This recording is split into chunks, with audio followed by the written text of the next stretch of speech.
putting those slides together for you last night, I thought of what can I bring across so that you understand what we at WTO think about sustainability, do about sustainability, and where do we make the difference.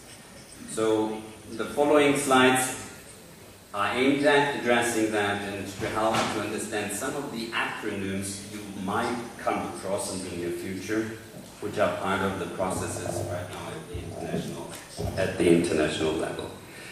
So, if you see the growth of our industry, you will find hardly any other economic activity globally having had so much growth over the past and having so much growth in the near future and in the midterm. Only a few times we saw dips where we say here the tourism arrivals curves were impacted, but it was always compensated the year after or 2 years after. So globally seen, our industry is a very resilient industry with constant growth. It is already by now the third largest economic activity on this planet.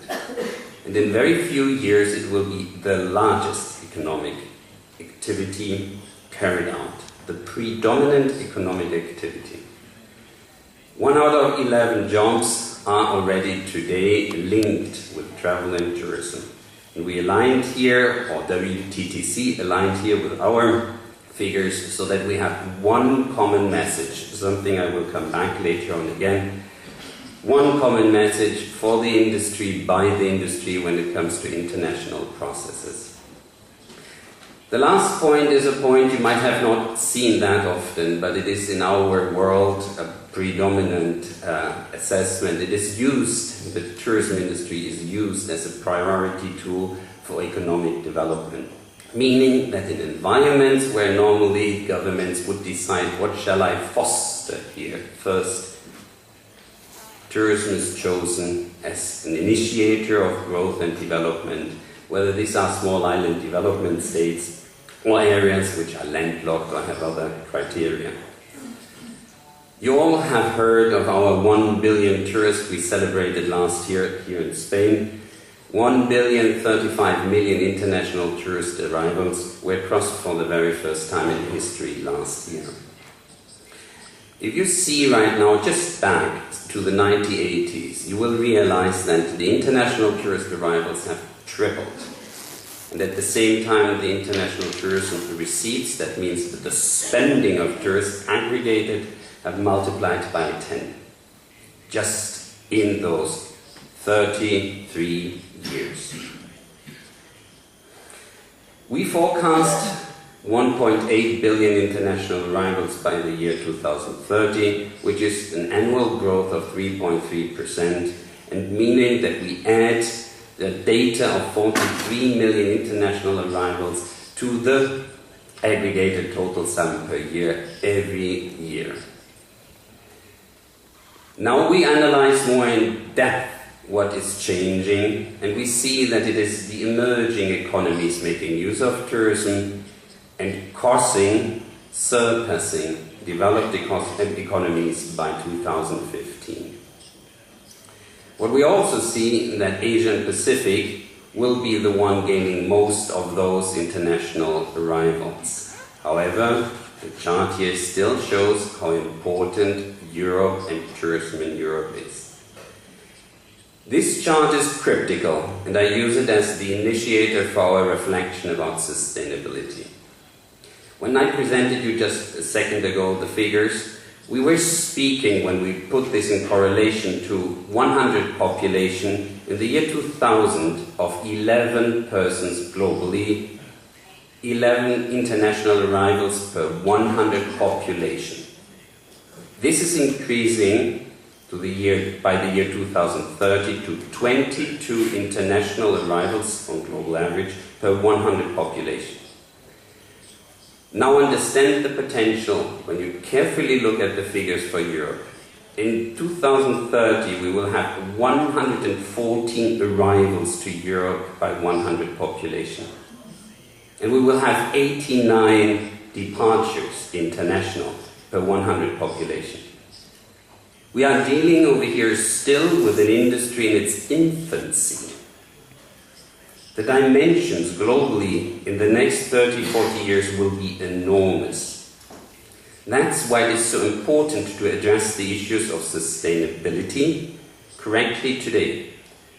Otherwise we have a child with overweight, and you know when it's growing up, there we have a long-lasting problem, diabetes, something we cannot under the current ways here. If you look right now at the growth figures, which are not aggregated, which are aggregated at regional level, you see that we had, by 2012, in the Middle East, a decrease of international arrivals. If you would go further down, you will see that at national level, that at destination level, that at tourist product level, we have quite some volatility. This is for us very important. With this economic growth, economic dependency evolves. We have seen right now many protected areas, many things which were before financed through public households, financed directly or linked directly to tourism activities. We are creating dependencies. This is good. But what we have to watch out, that we are creating dependencies which are resilient. Tourism at a destination level, tourism at a national level can be quite volatile. We have to recognize that, and we have to build our systems in such a manner that, like in nature, we have the resilience to cope with situations like that. I carry you now through the promised acronyms and giving you some ideas of what we are dealing at the international level when it comes to sustainability. First, the green economy. Most of you have heard the word, some of you might have even seen the data. Tourism was in that initiative of UNEP considered as one of the 11 elements to be looked at in depth to see what is happening with the sectoral activity in the year 2050. And WTO was supporting that, the research of that chapter. And what we call business as usual would be basically an extension of the current business practices into the future. If we would not change the business as usual mentality, we would have an increase in energy, greenhouse gas, water consumption and solid waste in a manner which is unacceptable. Here you see the detailed factors. This is what was prognosed for the year 2050. However, there are techniques, policy, incentive-wise, and innovations which allow us to be below the business-as-usual consumption and to allow that this growth is happening, but while at the same time addressing the resource efficiency question and the impact on the environment. In the area of energy consumption, when going through those measures, we would be able to save 44% over the business as usual. Similar, because closely linked in the CO2 emissions, there we would have a decrease of 52%. The same for water, waste, and importantly, we see tourism as one of the biggest links to help to stop the loss of biodiversity. The report found that we have here the biggest opportunities for investments. To see a rate on the investment of 75% is very attractive. In general, we need investments for that to allow this shift, but these investments as such pay off. In GDP, it is expected to have then, by the year 2050, 3 to 7% above the business as usual contribution through travel and tourism, and also an increased employment because of this shift to the green economy. This chart, ladies and gentlemen, shows you the processes over the last 20 years, 1992, when we had the first summit in Rio, where we formulated the Agenda 21 and the commitments of the travel and tourism sector. Ever since, we have gone a long way, and this chart shows you milestones where the tourism sector was involved, because we were pushing for getting involved into the agenda. But, and that is interesting, right now more and more of these international processes are directing them at us, at the tourism sector, because of the uniqueness in its economic dimension, but also because of the uniqueness of the sector. I will come to that with my very last slide. Important right now, the outcomes of the Rio+20 conference and the formulation of the 10 years framework of programs. Sounds horrible, and can we do traditional voting? Who heard of the 10YP here? Okay, it is. Was this somebody confirming it? No, then 0. Okay, this program is the operational outcome of the Rio+20 process, and tourism is an element of that. This program is focusing on enhancing sustainable consumption and production patterns. Enhancing, looking at where do we find here in the tourism sector and for other sectors triggers to speed up the process of more sustainable consumption and production patterns. And we in the tourism sector are very good. If we do a step back, our sector is very prominently active in the field of innovation and in the field of change. We just sometimes don't feel it or believe it. The next ones, the next initiatives, Mark spoke about it partly, but let me just call them partnerships. Partnerships among other institutions of the UN, partnerships with the private sector. I want to stress that we have it absolutely clear. Travel and tourism is a private sector activity. Our role is to facilitate and to avoid that we are crossing certain limits. But the engagement and the listening and talking, the discussion and understanding on both sides with the private sector is fundamental.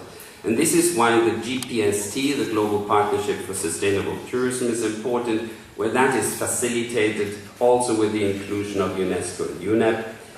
The Tour Operators Initiative, where leading tour operators are committed to focus on the sustainability challenge.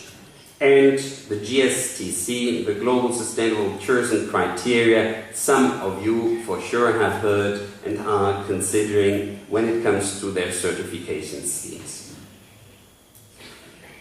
With this slide, I wanted to give you somehow a feeling what is coming up without going in depth. 10 minutes will not allow us to bring all these processes across. But the green economy requires innovation. Our sector is able to innovate. I give you just an example of the new hotels which are built, which allow that the customer right now not only is limited in the way how he's using the different devices in his room, but where he's also incentivized to use them intelligently. Who has heard of the Hotel Aloft in Bangkok? There we see. A hotel which is rewarding you when your energy consumption is below a certain threshold, where your app allows to switch on the air conditioning while you are not in your hotel room, while you are away. And so that you make simple and intelligent use of the installations you have available.